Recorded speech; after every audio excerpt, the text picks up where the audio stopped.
ಹಿಂದೂ ಬಗ್ಗೆ ಬಹಳ ಅಪಾರವಾದಂತ ಗೌರವ ಇದ್ದು ಹಿಂದೂ ಹಿಂದೂ ಅಂತ ಮಾತನಾಡ್ತಿದ್ರೆ ನೀವು ಇವತ್ತು ಹಿಂದೂರ ಬಗ್ಗೆ ಮಾತನಾಡ್ತಿದ್ರಿ. ನೀವೆಷ್ಟು ಗುಡಿಗಳು ಕಟ್ಸಿದಿರಿ?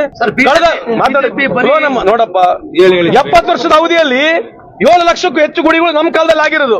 ಶಕ್ತಿ ಪೀಠಗಳು ಯಾರ ಕಾಲದಲ್ಲಿ ಆಗಿರೋದು? ಇವ್ರೇನ್ ಮಾಡಿದ್ದಾರೆ? ಒಂದು ಗುಡಿಗಳು ಕಟ್ಸಿಲ್ಲ, ಒಂದು ಗುಂಡಾರು ಕಟ್ಸಿಲ್ಲ. ನೆನ್ನೆ ಮೊನ್ನೆ ಕರ್ನಾಟಕದ ಒಬ್ರು ಮಿನಿಸ್ಟರ್ ಅವ್ರು ಹೇಳ್ತಾರೆ, ಒಂದು ಭಾಷಣ ನಮ್ಮಲ್ಲಿ ಕರ್ನಾಟಕದಲ್ಲಿ ಸಂತೋಷ್ ಲಾಡ್ ಅಂತ ಒಬ್ರು ಮಿನಿಸ್ಟರ್ ಇದ್ದಾರೆ, ಬುರ್ಡ ಮಿನಿಸ್ಟರ್. ಆ ಬಾಯ್ ಬಿಟ್ರೆ ಸುಳ್ಳ ನಮ್ಮ ಬಿಜೆಪಿನಲ್ಲಿ ಸರಿಯಾಗಿ ಕೌಂಟರ್ ಮಾಡಿರಲ್ಲ ನಾವು. ಆತ ಎಷ್ಟು ಸುಳ್ಳು ಹೇಳ್ತಾರೆ ಅಂತ ಹೇಳಿದ್ರೆ, ಬಿಜೆಪಿ ಅವರು ಎಷ್ಟು ಗುಡಿ ಕಟ್ಟಿದ್ರು? ಇವರು 10 ವರ್ಷದಿಂದ ಅಧಿಕಾರದಲ್ಲಿ ಇದ್ದಾರೆ. ನಾವು 7 ಲಕ್ಷ ಗುಡಿ ಕಟ್ಬಿಟ್ಟಿದೀವಿ ಕಾಂಗ್ರೆಸ್ನವರು ಅಂತ ಹೇಳ್ತಾರೆ.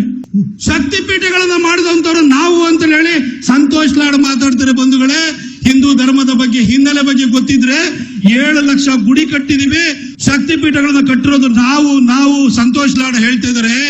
ಅದಕ್ಕೆ ಹಿಂದೂ ಸಮಾಜ ಅರಿವಿಲ್ದಲೇ ಕೂತ್ಕೊಂಡಿದೆ. ಇಡೀ ದೇಶದಲ್ಲಿ ಬ್ರಿಟಾನಿಯಾದ ಆರ್ಟಿಕಲ್ ತಗೊಂಡು ಇಡೀ ದೇಶದಲ್ಲಿ ಇರುವಂತದ್ದು 6.5 ಲಕ್ಷ ಮಂದಿರಗಳು.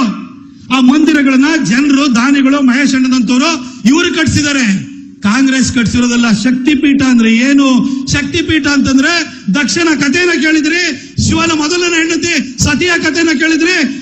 ದಕ್ಷ ಹೋಮವನ್ನು ಮಾಡಿ ಶಿವನಿಗೆ ಅವಮಾನ ಮಾಡಿದ ಅಂತ ಹೇಳಿ ಸತಿ ಹೋಗಿ ಆ ಕುಂಡಕ್ಕೆ ಬಿದ್ದಾಗ ಶಿವ ತಾಂಡವ ನೃತ್ಯವನ್ನು ಮಾಡ್ತಾನೆ.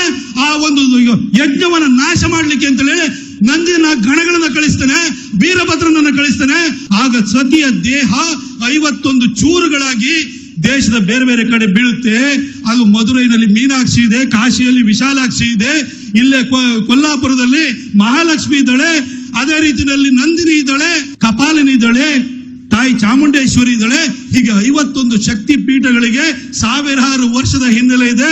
ಇವನ್ ಯಾರೋ ಸಂತೋಷ್ ಲಾಡೋ ಬಂದು ಬುರುಳೆ ಬಿಡ್ತಾನೆ. ನಮ್ಮ ಹಿಂದೂ ಸಮಾಜ ಅದನ್ನ ಪ್ರತಿರೋಧವನ್ನು ಒಡ್ಡಲ್ಲ. ಯಾಕೆಂದ್ರೆ ನಾವು ಒಗ್ಗಟ್ಟಾಗಿಲ್ಲ.